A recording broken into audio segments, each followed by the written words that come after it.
میں اس کے ساتھ نہیں جانا چاہتا تھا، لیکن اس کی ایک بات سن کر میں اس کے ساتھ ہو لیا۔ کہنے لگی، پتر راستے میں گار اور پانی بہت ہے، میں بوڑھی عورت ہوں، ڈرتی ہوں میرے گر جانے سے دودھ کا ڈول نہ گر جائے۔ پتر دودھ گر گیا تو آج کاکے شاہ کو دودھ نہ پلا سکوں گی۔ ماں جی یہ کاکے شاہ کون ہے؟ میں اس کی بات سن کر تجسس سے اسے پوچھنے لگا۔ لے پتر تو نہیں جانتا، اللہ کے سائیں ہیں وہ، انہیں دنیا داری سے کوئی غرض نہیں، بس اللہ اللہ کرتے رہتے ہیں، بولتے بہت کام ہیں، جو بات کہتے ہیں مگر وہ پوری ہو جاتی ہے۔ تم نے جس سید زادے کا پوچھا ہے اس کا گھر ان کے قریب ہے۔ میں نے بوڑھی عورت کو ان کے نالہ ایک میں اترنے کا قصہ سنایا تو وہ بولی، پتر ہر سال کاکے شاہ نالے میں اتر کر سیلاب کو روکتے ہیں، اگر وہ یہ نہ کریں تو ہمارا گاؤں اور سارا شہر سیالکوٹ ڈوب جائے گا۔ پچھلے 2 دن سے وہ گاؤں میں نہیں تھے، آج آئے ہیں تو لوگوں نے بتایا کہ سیلاب کا خطرہ بڑھ گیا ہے تو وہ اسی وقت نالہ ایک پر چلے گئے۔ اب میں انہیں دودھ پلانے جا رہی ہوں، وہ کسی سے لے کر نہیں کھاتے، لیکن انہیں میرے ساتھ بڑا پیار ہے، مجھے سائیں شاہ دی رکھی کہتے ہیں۔ ایک دن انہوں نے مجھے کہا، سائیں شاہ دی رکھی مجھے دودھ پلا۔ میں نے کہا، شاہ جی ہمارے پاس بھینس نہیں ہے، ہم بڑے غریب لوگ ہیں۔ کہنے لگے، اللہ دے گا تجھے، شاہ صاحب بہت کم باتیں کرتے ہیں۔ میں نے گھر جا کر اپنے خامند کو یہ بات بتائی تو وہ بڑا خوش ہوا، کہنے لگا، اس کا مطلب ہے ہمیں بھینس مل جائے گی۔ وہ اسی وقت باہر نکل گیا اور رات گئے واپس آیا تو اس کے ہاتھ میں ایک بھینس کی رسی تھی۔ میرے پوچھنے پر کہ وہ یہ بھینس کہاں سے لایا، وہ بتانے لگا، یوں ہی یہ خیال کے تحت کھیتوں میں چلتا جا رہا تھا کہ ایک آدمی مل گیا، یہ بھینس اس کے ساتھ تھی۔ کہنے لگا، اسے تھوڑے پیسوں کی ضرورت ہے، اگر وہ یہ بھینس خرید لے تو اس کا کام بن سکتا ہے۔ میرے خامند کے پاس صرف 2 روپے تھے، اس اجنبی نے 2 روپے میں بھینس بیچ دی۔ میں نے صبح سویرے بھینس کا تازہ دودھ گرم کیا اور کاکے شاہ کی خدمت میں پیش ہو گئی۔ اب میں ایک وقت کے دودھ میں سے 1 پیالہ روزانہ انہیں پلانے جاتی ہوں۔ یہ سب ان کی دعاؤں کا ثمر ہے۔ پچھلے سال میری بیٹی کو دورے پڑنے لگے تو میں اسے کاکے شاہ کے پاس لے گئی۔ میری بیٹی کو دیکھتے ہی ان کے چہرے پر مسکراہٹ آ گئی۔ میری بیٹی کے سر پر پیار کر کے دوبارہ مسکرانے لگے اور کہا، سائیں شاہ دی رکھی دودھ کہاں ہے؟ پتر جی کاکے شاہ بڑا پیار کرنے والے انسان ہیں، کسی کو دکھ نہیں دیتے۔ اس روز کے بعد میری بچی کو کبھی دورہ نہیں پڑا۔ ہم باتیں کرتے ہوئے سیدہ والی کے اندر داخل ہو گئے۔ اس نے ایک گھر کی طرف اشارہ کرتے ہوئے کہا، یہ کاکے شاہ جی کا گھر ہے، وہ گھر چھوڑ کر گلی میں داخل ہو جانا، اس سے پہلے گھر سید زادے کا۔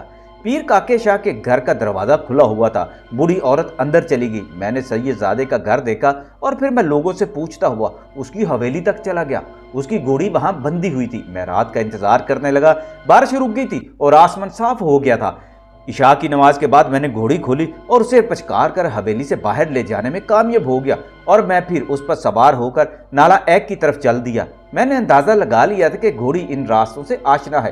میں جب بانسوں کے جنگل کے پاس سے گزرنے لگا تو یکایک ایک آواز نے گھوڑی کے اٹھتے قدموں کو جیسے زنجیریں ڈال دی تھی۔ چورا تو باز نہیں آیا؟ پیر کاکے شاہ کی آواز میں قہر تھا۔ میں نے ان کی بات کا جواب نہ دیا اور گھوڑی کو ایڑ لگا کر بھگانے لگا۔ نالہ ایک پر پہنچا تو اس وقت چاند آسمان پر اپنی روشنیاں بکھیر رہا تھا۔ میں نے اس موقع کو غنیمت جانا اور گھوڑی سمیت نالہ ایک پار کرنے لگا۔ پانی اب اتر چکا تھا، لیکن جو ہی گھوڑی نالہ ایک میں اتری، پانی کا ایک زوردار ریلا اٹھا۔ دیکھتے ہی دیکھتے پانی میرے سر تک آ پہنچا۔ ایک طوفانی لہر نے مجھے گھوڑی سمیت اٹھا کر دور پھینک دیا۔ اس وقت میرا سر ایک بھاری پتھر سے ٹکرایا اور میں بے ہوش ہو گیا۔ اگلی صبح میری آنکھ کھلی تو میرا سارا بدن آگ میں تپ رہا تھا، سر پر خون جمع ہوا تھا اور بدن ٹوٹ رہا تھا۔ بڑی مشکل سے اپنے گاؤں پہنچا۔ گھر پہنچتے ہی میں بے ہوش ہو گیا۔ حکیم، پیر، فقیر سبھی آئے میرا علاج کرنے، مگر مجھے ہوش نہ آیا۔ مجھ پر دیوانگی طاری ہو گئی۔ کئی مہینے تک میں بے ہوش پڑا رہا۔ کبھی کبھی میرے منہ سے پیر کاکے شاہ کا نام بھی نکل جاتا، لیکن ان دنوں ان کی زیادہ شہرت نہیں تھی، کوئی بھی نہ سمجھ سکا کہ میں ان کا نام کیوں لیتا ہوں۔ ایک روز ایک فقیر ہمارے گھر آیا، اس نے خیرات مانگی تو میری ماں نے اسے کہا کہ میرے بیٹے کے لیے دعا کرو، میں تمہارا منہ گھی شکر سے بھر دوں گی۔ فقیر نے جب مجھے دیکھا تو وہ زیر لب کچھ پڑھنے لگا، پھر ایک دم بولا، جن بھوت کا سایہ نہیں ہے، اسے کسی کی بد دعا لگی ہے۔ اس وقت میرے منہ سے پیر کاکے شاہ کا نام نکل گیا تو فقیر چونک پڑا اور بولا، اسے پیر کاکے شاہ کے مزار پر لے جاؤ اور اس کی صحت کی منت مانگو۔ میری ماں اور بھائی مجھے سیدہ والی لے آئے۔ معلوم ہوا ان کا وصال ہو چکا ہے۔ میری ماں نے وہاں منت مانگی اور چند ہفتوں بعد میں صحت یاب ہونا شروع ہو گیا۔ میری دیوانگی اتر گئی۔ جو ہی ذہن میں شعور کی بتیاں روشن ہونے لگی تو میں کاکے شاہ کے مزار کی طرف بھاگا۔ میں جانتا تھا کہ میں ایک بزرگ کی گستاخی کے عذاب میں مبتلا ہوا ہوں، اس کا علاج بھی ان کے پاس ہی ہے۔ لیکن اس وقت بہت دیر ہو چکی تھی۔ میں ان کی قبر پر جا کر بہت رویا، لیکن مجھے سکون نہ ملا۔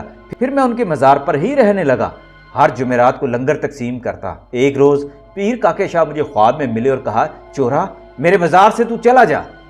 پتر جی میری تو دنیا ہی لٹ گئی، اپنی قسمت کو روتا پیٹتا اس جگہ آ بیٹھا اور ساری عمر یہاں گزار دی۔ مجھے ان کے مزار پر جانے کی اجازت نہیں ہے۔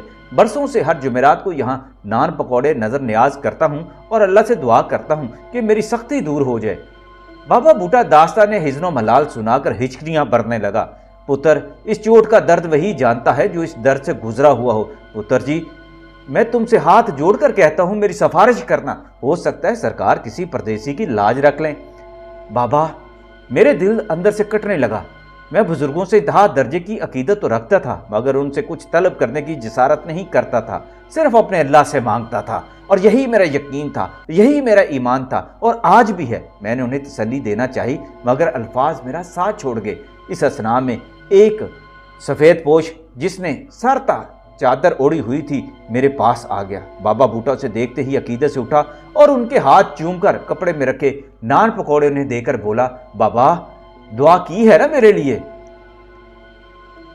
اس گدڑی پوش نے اسبات میں سر ہلایا اور واپس چلنے لگا کہ چند قدم چلنے کے بعد وہ رک گیا اور پلٹ کر ہماری طرف دیکھنے لگا، پھر سر سے چادر سرکا کر میری طرف دیکھا۔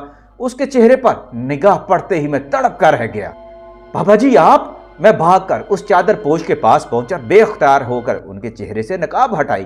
ان کی آنکھیں اور چہرہ مسکراہٹ کی تابانی سے منور تھا۔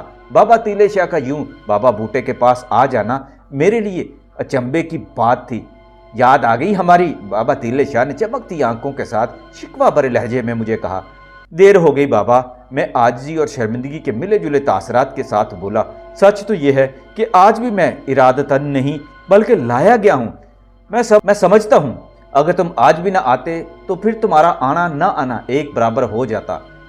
میں سمجھا نہیں بابا جی، جن سرابوں میں بھٹک رہے ہو ایک روز ان میں گم ہو کر رہ جاؤ گے اور تمہیں واپسی کا راستہ نہیں ملے گا۔ بابا تیلے شاہ نے کہا، آؤ مزار پر چلتے ہیں، پھر اگلی باتیں وہیں پر کریں گے جا کر۔ میں ان کے ساتھ چلنے لگا تو بابا بوٹا دوڑتا ہوا میرے پاس آیا اور ہانپتی کانپتی آواز میں مجھے یاد دلانے لگا، پتر جی اپنا وعدہ نہیں بھولنا، میرے لیے دعا کرنا۔ اس کی آنکھوں سے آنسو بہتے جا رہے تھے۔ پھر وہ بابا تیلے شاہ کی طرف بڑے رحم بری نگاہوں سے دیکھنے لگا۔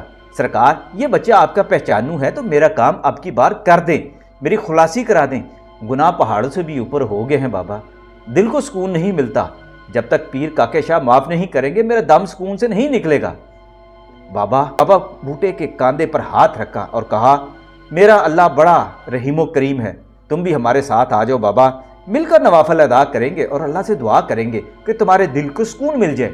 نہ پتر، وہ ایک دم پیچھے ہٹ گیا۔ میں ایسی گستاخی نہیں کر سکتا، جب مرشد نے اپنے مزار سے نکال دیا ہے تو میں وہاں کیسے جا سکتا ہوں؟ جب تک بلاوا نہیں آتا میں نہیں جا سکتا پتر جی، پہلے ایک بار ہی گستاخی کر کے سزا بھگت رہا ہوں، اب دوبارہ گناہ گار نہیں ہونا چاہتا۔ حوصلہ رکھ بوٹے، اللہ نے چاہا تو بوٹا دوبارہ ہرا ہو جائے گا۔ بابا تیلے شاہ نے اسے تسلی دی تو وہ آنسوؤں سے رونے لگا۔ میرا دل بڑا بے چین ہوا، لیکن اسے تسلی دینے کے لیے میرے پاس الفاظ نہیں تھے۔